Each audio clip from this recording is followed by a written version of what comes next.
अस्सलाम वालेकुम students. Previous lesson में हमने डिस्कस किया था केमिस्ट्री की बेसिक डेफिनेशन के बारे में, उसकी ब्रांचेस के बारे में। तो आज हम अपने नेक्स्ट टॉपिक पे मूव करते हैं जो कि है बेसिक्स डेफिनेशन, जिसमें हम सारी डेफिनेशन को वन बाय वन एक्सप्लेन करते जाएंगे। ये सारे वो टर्म्स हैं जो आगे हम एडवांस लेवल पे जब जाते हैं तो रेगुलर बेसिस पे यूज होते हैं।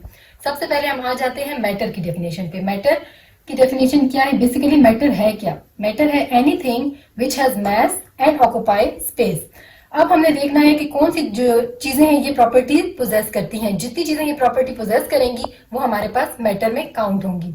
अब अपने इर्द गिर्द देखें, हमारे पास मौजूद है, टेबल मौजूद है, ठीक है। टेबल में एक स्पेसिफिक एरिया कवर किया हुआ है, उसका एक स्पेसिफिक मास है, तो ये हमारे पास क्या आ जाता है? मैटर में आ जाता है। इसी तरह चेयर है, वो भी हमारे पास मैटर में आती है। अच्छा, एनवायरनमेंट में हमारे पास ऑक्सीजन मौजूद है, ऑक्सीजन ने भी एक एरिया कवर किया हुआ है, उसका अपना एक मास होता है, तो ये सारा क्या आ जाएगा? हमारे पास मैटर में आ जाएगा। अब हम नेक्स्ट मूव करते हैं क्लासिफिकेशन। मैटर को हमने on the basis of state हमने 3 टाइप्स में क्लासिफाई किया है। फर्स्ट है सॉलिड, सेकंड है liquid and third one is gas. अब ये जो तीनों में डिफरेंशिएशन है वो इनके जो मॉलिक्यूल्स हैं उनके गैप की बेसिस पे है। सबसे पहले हम आ जाते हैं सॉलिड पे। तो यहाँ पे फर्स्ट डायग्राम में आप देखें जो मॉलिक्यूल्स हैं तो उनमें स्पेस जो है वो थोड़ा कम है, मॉलिक्यूल एक दूसरे के करीब है। तो जब ये ऐसी कंडीशन होगी तो वो हमारे पास सॉलिड स्टेट आएगी। नेक्स्ट पे मूव होते हैं लिक्विड। लिक्विड में मॉलिक्यूल्स का जो गैप है वो सॉलिड की निस्बत ज्यादा होता है, जबकि गैसियस स्टेट में ये होता है कि मॉलिक्यूल्स एक दूसरे से बहुत ज्यादा फासले पे होते हैं और जो मॉलिक्यूल्स के दरमियान का इंटरेक्शन होता है वो ना होने के बराबर होता है। अच्छा, हमारे पास एक ऐसी मैटर मौजूद है जो कि तीनों स्टेट में एग्जिस्ट करता है। वाटर की एग्जांपल आप ले लें, तो जब हम उसको सॉलिड स्टेट में वो हमारे पास सॉलिड स्टेट में किस फॉर्म में होगा? आइस की फॉर्म में। जब वो क्यूब की फॉर्म में होता है, सॉलिड फॉर्म में होता है, मॉलिक्यूल्स जो है वो एक दूसरे के बहुत करीब होते हैं। जबकि अब अगर आप आइस को हीट अप करें तो वो लिक्विड फॉर्म में कन्वर्ट हो जाएगा। लिक्विड में क्या होगा? मॉलिक्यूल्स में गैप सॉलिड की निस्बत जरा ज्यादा हो जाएगा। आप उस वाटर फॉर्म को फर्दर हीट करेंगे तो वो हमारे पास गैशियस यानी स्टीम के फॉर्म में आ जाएगा, जिसमें मॉलिक्यूल्स एक दूसरे से बहुत ज्यादा फासले पे होंगे। मैटर की जो क्लासिफिकेशन है वो पहले स्टेट्स की बेसिस पे थी। अब हम आते हैं मैटर की क्लासिफिकेशन प्योरिटी की बेस में। उसमें हमारे पास 2 टाइप्स हैं। फर्स्ट है मिक्सचर, जिसमें इम्प्योरिटी मौजूद होती है, जबकि सब्सटेंस जो है वो सेकेंड फॉर्म है मैटर की और वो प्योर फॉर्म होती है।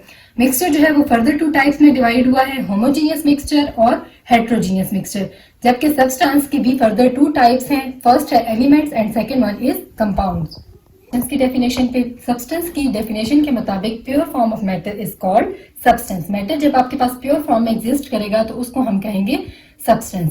अब केमिस्ट्री की डेफिनेशन में प्योरिटी से क्या मुराद है? प्योरिटी से मुराद है कि जब एक मैटर में same type of atom use हो रहे होंगे तब हम उसको सब्सटेंस कहेंगे, या अगर उसमें सेम टाइप नहीं है, 2 या 2 से ज्यादा एटम्स यूज हो रहे हैं लेकिन उनका रेशियो जो होगा वो फिक्स्ड होगा। अब फिक्स्ड रेशियो से क्या मुराद है? फॉर एग्जांपल हमारे पास एक सब्सटेंस है सोडियम क्लोराइड NaCl। यहाँ पे हमारे पास एक सोडियम का एटम है, एक क्लोरीन का एटम है, ये मिलके हमारे पास सोडियम क्लोराइड बना रहे हैं। लेकिन अगर कंपोजिशन यहाँ पे जरा सी भी चेंज होती है, फॉर एग्जांपल यहाँ सोडियम के एटम 1 के बजाय 2 यूज होते हैं या क्लोरीन का एटम 1 के बजाय 2 यूज होता है, इन दोनों एटम्स में से किसी एक का भी प्रोपोर्शन अगर चेंज होगा तो वो हमारे पास सोडियम क्लोराइड नहीं रहेगा। इसी तरह यहाँ हम आ जाते हैं H2O। वाटर की कंपोजिशन पे फिक्स्ड रेशियो है, 2 हाइड्रोजन होंगे, 1 ऑक्सीजन होगा। जब ये कंबाइन होंगे तो हमारे पास वाटर बनेगा।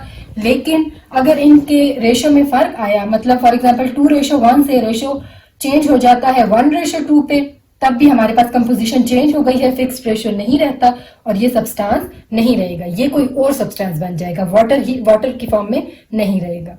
डेफिनेशन को जब डिस्कस किया तो सबसे पहले हमने कहा कि प्योर फॉर्म ऑफ मैटर, वो हमने एक्सप्लेन कर दिया कि सेम एटम्स होंगे या अगर एटम्स सेम नहीं है उनका रेशियो जो है वो फिक्स होगा।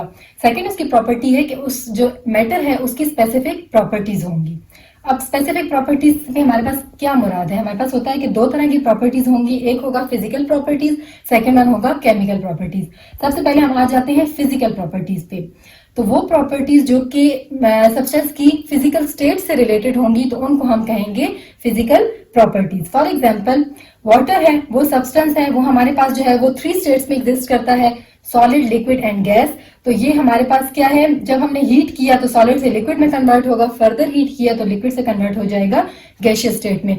जब ये सारा हमने प्रोसेस किया तो उसमें क्या हुआ, सिर्फ फिजिकल स्टेट चेंज हुई, मतलब वो सॉलिड से लिक्विड एंड लिक्विड से फर्दर गैसियस फॉर्म में कन्वर्ट हुआ, लेकिन उसकी जो कंपोजिशन थी, जो फिक्स्ड रेशियो था जिसकी बेसिस पे वाटर कंपोज हुआ था, तो वो थ्रू आउट सेम रहेगा। मतलब सॉलिड में भी यही रेशियो रहेगा, लिक्विड में भी यही रहेगा और गैसियस स्टेट में भी इसका रेशियो सेम रहेगा। रेशियो में चेंजेस नहीं आएंगी। तो हमारे पास बेसिकली जो फिजिकल प्रॉपर्टीज हैं उसकी एग्जांपल्स में आ जाता है, टेस्ट हो गया, स्मेल हो गया, इसके अलावा टेस्ट भी इसमें आता है, मेल्टिंग पॉइंट आता है और बॉइलिंग पॉइंट हमारे पास फिजिकल प्रॉपर्टीज में आ जाता है। प्रॉपर्टीज पे केमिकल प्रॉपर्टीज किसे कहते हैं? केमिकल प्रॉपर्टीज में ये होता है कि केमिकल रिएक्शंस होते हैं, कहीं पे बॉन्ड बनेगा, कहीं पे बॉन्ड डिकम्पोज होगा, डिफरेंट टाइप के रिएक्शंस जो है वो अकर होंगे। उन रिएक्शंस की बेसिस पे क्या चेंज आएगा, results in change of composition. मतलब जो हमारे पास बेसिक जो फिक्स रेशियो था वो चेंज हो जाएगा, क्योंकि अगर डिकम्पोजिशन हुई है तो हमारे पास रेशियो उस हिसाब से चेंज होगा, या अगर वो फर्दर रिएक्शन करता है तो उस हिसाब से हमारे पास जो है वो कंपोजिशन की जो फिक्स रेशियो था वो चेंज होगा। इसलिए कंपोजिशन जो है वो सेम नहीं रहेगी थ्रू आउट, उसमें चेंजेस आएंगी। इसमें डिफरेंट टाइप के हम डिकम्पोजिशन रिएक्शंस को काउंट कर सकते हैं, या फिर उनके किसी और एटम, मॉलिक्यूल या किसी भी एलिमेंट, फर्दर एलिमेंट से रिएक्शंस को हम केमिकल प्रॉपर्टीज में काउंट कर सकते हैं। कुछ बाय प्रोडक्ट्स भी बनेंगे, कुछ फर्दर जो मेन प्रोडक्ट था उसकी डिकम्पोजिशन वगैरह भी अकर होंगी। सब्सटेंस की डेफिनेशन जो है वो क्लियर हो गई होगी और उसकी हमारे पास जो एक्सप्लेनेशन थी उससे आपको काफी हद तक सब्सटेंस की समझ आ गई होगी। अब हम मूव करते हैं सब्सटेंस की टाइप्स पे। 2 टाइप्स हैं, एलिमेंट है और कंपाउंड है। फर्स्ट हमारे पास है एलिमेंट। एलिमेंट की डेफिनेशन है pure form of substance which can not be split up by physical and chemical change. मतलब सब्सटेंस की प्योर फॉर्म और उसकी जो कंपोजिशन है उसमें चेंज नहीं आएगा या वो टूटेगा नहीं फर्दर किसी भी फिजिकल या केमिकल चेंज की वजह से। For example gold. अब हमारे पास जो टोटल एलिमेंट्स हैं वो 118 एलिमेंट्स हैं जो एग्जिस्ट कर रहे हैं अभी तक, या जो अभी तक डिस्कवर हुए हैं। उनमें से 92 जो है वो नेचुरली अकरिंग है, मतलब वो नेचुरली हमारे पास प्रेजेंट थे, जबकि बाकी जो हैं उनको हमने आर्टिफिशियली लेबोरेटरीज में, इंडस्ट्रीज में प्रिपेयर किया है। क्लासिफिकेशन ऑफ एलिमेंट्स पे उसको हमने एलिमेंट्स को हमने 3 टाइप्स में डिवाइड किया है। फर्स्ट है metals, second one non metals, third one is metalloid. अब जो मेटल्स हैं वो क्या होते हैं, good conductors of heat and electricity. जब इलेक्ट्रिसिटी या जो है इनसे पास की जाती है तो इजीली पास हो जाती है। सेकंड है नॉन मेटल्स। नॉन मेटल्स क्या होते हैं, बैड या non conductors of heat and electricity. जबकि थर्ड टाइप जो मेटलॉइड्स है, मेटल और नॉन मेटल दोनों की प्रॉपर्टी पोजेस करते हैं। Sometime they act as a good conductors while sometime they act as a bad या non conductors of heat and electricity. Clear हो गया होगा सब्सटेंस की जो फर्स्ट टाइप थी एलिमेंट, वो हमने ब्रीफली एक्सप्लेन कर दिया है। अब हम उसकी सेकंड टाइप पे जाते हैं विच इज कंपाउंड। कंपाउंड की क्या डेफिनेशन है, प्योर फॉर्म ऑफ सब्सटेंस। ठीक है, कंपाउंड क्या होगा, प्योर फॉर्म ऑफ सब्सटेंस होगी, क्योंकि अभी तक हमने जो 2 टाइप्स डिस्कस की हैं एलिमेंट और कंपाउंड, वो हम प्योर वाली फॉर्म पे जा रहे हैं, अभी हम इम्प्योर फॉर्म पे नहीं गए। सेकंड क्या पॉइंट होगा, 2 और मोर टाइप्स ऑफ एटम।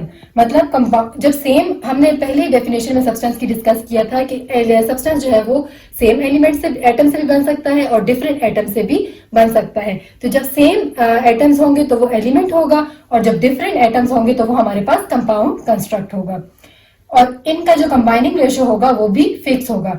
हम ऑलरेडी H2O की एग्जांपल डिस्कस कर चुके हैं, 2 हाइड्रोजन 1 एटम ऑक्सीजन का है, ये कंबाइन होंगे तो हमारे पास वाटर मॉलिक्यूल बन जाएगा।